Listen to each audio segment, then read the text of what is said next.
آیت مبارکو کې د حضرت یوسف علیه السلام او دغه درونو واقعا تر دې پورې ذکر شو چې حضرت یوسف علیه السلام چې کله د مصر د تاج او تخت مالک جوړ شو د خپل هغه علم او حکمت چې کوم الله جل شانه ته ورکړی او د هغې مطابق هغه 7 کاله چې کوم د هغوی د زبردست فصل شو نو د هغې مطابق ذخیره وکړه او ورپسې چې کوم 7 کاله د قحط شروع شو نو یوسف علیه السلام په هغې کې غله تقسیمول شروع کړه خلکو ته خبره کنعان ته ورسېدو یعقوب علیه السلام خپل زامن ولګل هغوی رالل یوسف علیه السلام مخې ته ودرېدل یوسف علیه السلام دوی لره وپېژندو او د خپل ورور او د پلار حال احوال یې واغشتو او بیا ورته وایي چې بل ځل راځئ نو ځان سره د خپل کشر ورور به هم راولئ خامخا بغیر د هغې نه به تاسو ته حصه نه میلاویږي او په پسې کې یوسف علیه السلام خپلو خادمانو ته ووایي چې د دوی چې کوم قیمت دوی راوړی دی ځان سره دغه قیمت د غلې واپس د دوی په سامان کې کېږدي چې دوی متاثره شي او واپس خامخا راتګ وکړي او زما ورور راولي ځان سره دوی رالل یعقوب علیه السلام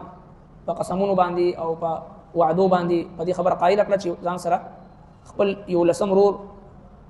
بنیامین چې دی هغه واپسې کې ځان سره روان کړي یعقوب علیه السلام د دوی نه عهد او قسم او میثاق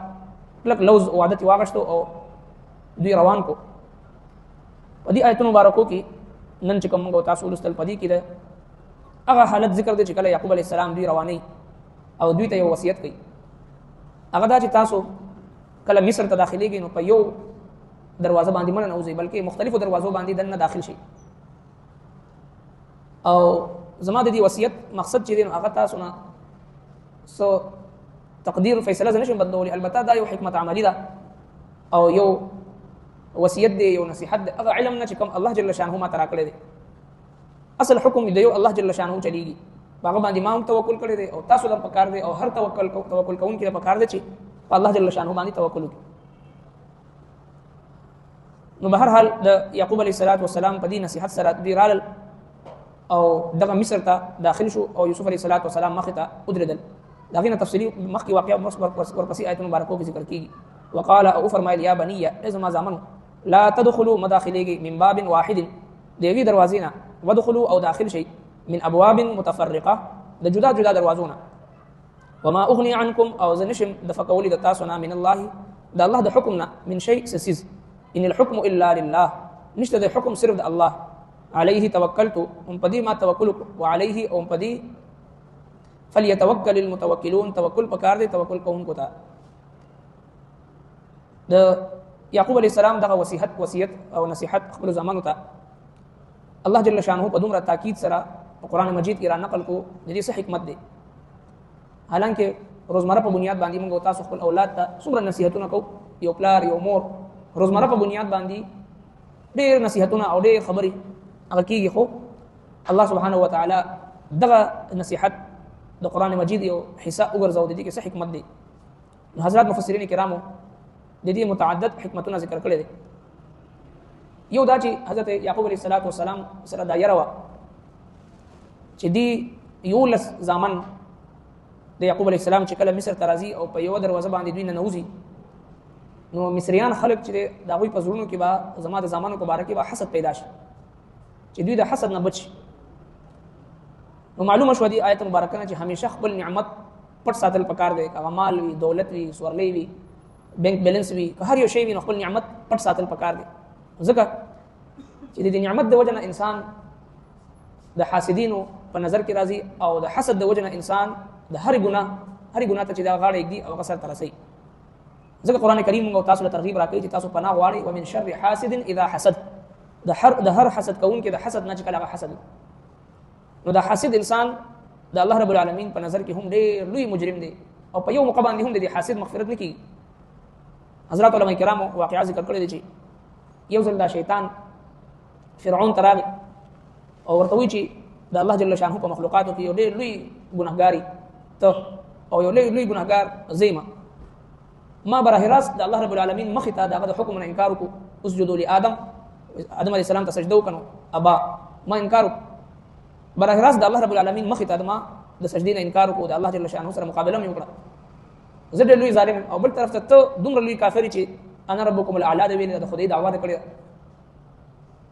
نو فرعون وچ او واقعي موت په دې الله په دې مخلوقاتو کې ډېر لوی جرأت کړې د الله په مقابله کې نو دا شیطان ورته وی چې راځه چې تا نه او معنا لوی ظالم جابر زتا ته وخه نو فرعون ځان سره روان کو یو کس دروازې ته راغی دروازه وټکو چې اصلي وروته نو دوی ورته وی چې مونږ الله جل شانه را لګلیو دوه ملائکه او تاسو خدمت نو مونږ ته وای چې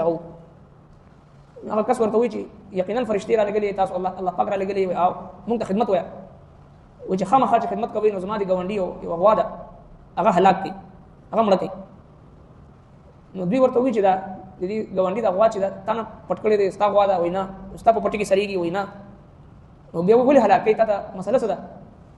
او که تاسو فرشتي الله تعالی را لګلې نو بس زما تک یو تمنا ده چې دا هلاک دا غوا تاسو هلاک نو په دې وخت کې ابلیس دی فرعون ته وی چې دا سړی چې کوم د حسد په بیماری کې مبتلا دی د مان او تان لوی ظالم دی دته هیڅ تکلیف دنه نشته دی خو بس دی اصل دنه نسوځي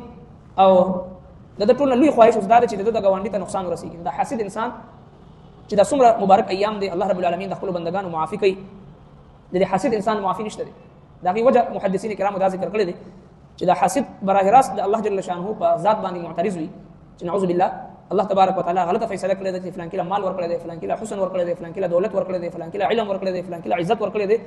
ځکه راضي نه ما نعوذ بالله الله جل شانه غلطه فیصله کړې ده نو دا حاسد چې دی براه راست د الله جل شانه په ذات باندې معترض وي دی وجنه همیشه د حاسد د حسد نظام بچول پکار دي خپل مال دولت عزت تر دې پورې علماء کرام لیکل دي چې خپل چې کوم باطینی کیفیت دی هغه هم پټ ساتي دا هم د چا ذکر نه کوي چې راځي خو ډېر په سکون باندې ما ډېر په عيش او عشرت باندې ما ډېر دا هم د خلکو نه پټ ساتي ځکه چې یو کس حسد کې مبتلا شي نو هغه هر څه ته نقصان رسول شي او دیم حضرت یعقوب علیہ السلام دې دا وصیت دې لپاره وکړي چې دی یو خو د حسد نه بچ او دویم د بد نظر کوونکو د بد نظر نه بچ ځکه رسول الله صلی الله علیه وسلم فرمایي چې نظر دا حق دی او د بد نظر کوونکو د بد نظر نه پیغمبر علیہ السلام پناه غوښتي دي او نبی علیہ السلام مبارک دا هم فرمایي چې نظر بد چې دا انسان قبر ته رسي او ساروی کټوي ته رسي یعنی هلاکي انسان هم هلاکي نظر بد چولېږي او ساروی هم هلاکي چې نظر بد کولېږي لہذا د خپل نعمتونو حفاظت او خپل نعمتونو په دې نیت سره هم پټ ساتل پکار دي چې نظر بد ونه لګي حدیث پاک کې راځي چې یو صحابي یو ځل کمیس وستو ډېر خپل ځواني الله تبارک وتعالى ولا ورکړو چې بل یو صحابي ور باندې نظر پرې وته نو ورته وی چې ته ډېر صحتمند او ډېر تندرست او ډېر عجيبه صحت الله تعالی درکړي دي نو دا ماشاء الله ور سره ونوي هغه صحابي باندې بیماری رااله او ډېر زیات بیمار شو پیغمبر علیه الصلاه والسلام ته پته ولګي نو تشریف وروړو او ارشاد فرمایل چې په خلکو باندې څه چل شوې دي چې خلک قتل کوي پیغمبر علیه السلام د الفاظ ارشاد فرمایل چې په خلکو باندې څه چل شوې دي چې خلک قتل کوي بیا نبی علیه السلام فرمایل چې صحابي ته وایي چې هغه د چرندامو کی او د چرندام اوبو هغه وروړي او هغه اوبو په د باندې واچولې نو الله تبارک وتعالى دغه بیماری ختم کړه نبی علیه السلام فرمایل چې تاسو ته پکار دي چې کله یو سیس د چا یو نعمت وګورئ نو دغه تعریف وکړئ دغه لپاره د برکت دعا وکړئ ماشاء الله لا قوه الا بالله دا کلمات وایي خلک ما قتلوي دی وجه د خلکو بعض خلکو په نظر کې یو ډېر زیات زهر وي نو همیشه د لپاره چې د چا نعمت وګورئ نو ماشاء الله لا قوه الا بالله دا کلمات ویل پکار دي چې ستاسو د وجه نه بل مسلمان ته نقصان نه رسي ځکه نبی علیه السلام فرمایي المسلم من سلم المسلمون من لسانه ويده تاسو کامل مؤمن هغه چې دغه د لاس او دغه د جبې د شر نه بل مسلمان محفوظ وي نو لہذا همیشه د خپل د جبې په ذریعہ د خپل د نظر په ذریعہ د خپل لاسونو په ذریعہ بل مسلمان ته نقصان نه ورکړي د خپل مسلمان هلاک کول دي چې دغه په باره کې ته یو دغه نعمت ته ګوري او بد نظر باندې وته ګوري ماشاء الله نه وي د برکت دعا ورته نه کوي د خپل مسلمان هلاک کول دي دغه جان هلاک کول دي دغه اولاد هلاک کول دي دغه مال هلاک کول دي یعقوب علیه السلام د دې دوه وجوهات په بنا باندې خپل ځامن ته وي یو خدای حاسدینو د حسد نه بچي او دویم د بد نظر کوونکو د بد نظر نه بچ دی وجنه همیشه د مسنون دعاګانو اهتمام کول پکار دي چې کوم سحر او ماخام ویلو دعاګانې دي چې سړی د حاسدینو د حسد نه بچ کیږي او د بد نظر کوونکو د بد نظر نه هم بچ کیږي او دی آیتونو مبارکو کې دا هم ده چې یعقوب علیه السلام سره ظاهري خبره نه کړې بلکې د خپل علم په بنیاد باندې خبره کړې و چې کوم علم الله تبارک وتعالى ول ورکړو نو هغه علم نه دا مسله معلومه شو چې یو مسلمان به د حاسدینو د حسد نه او د بد نظر کوونکو د بد نظر نه ځان بچ کولو لپاره به مکمل احتیاطي تدابیر به اختیاري ترجمه ته وقال اول يا بني ازما زمنو لا تدخلوا مداخليږي من باب واحد دی دروازینا ودخلوا او داخل شيء من ابواب متفرقه د جدا جدا دروازونه وما اغني عنكم او ذو نشم د فکول د تاسو نه من الله د الله د حکم من شيء حسس ان الحكم الا لله نشته حكم صرف د الله نشته حكم مگر صرف د الله عليه توکلت ام قدیما توکل کړو عليه ام قدیمانی فليتوکل المتوکلون توکل پکار توکل کوونکو ته ولما دخلوا او هر کله چې دوی داخل شول من حيث امرهم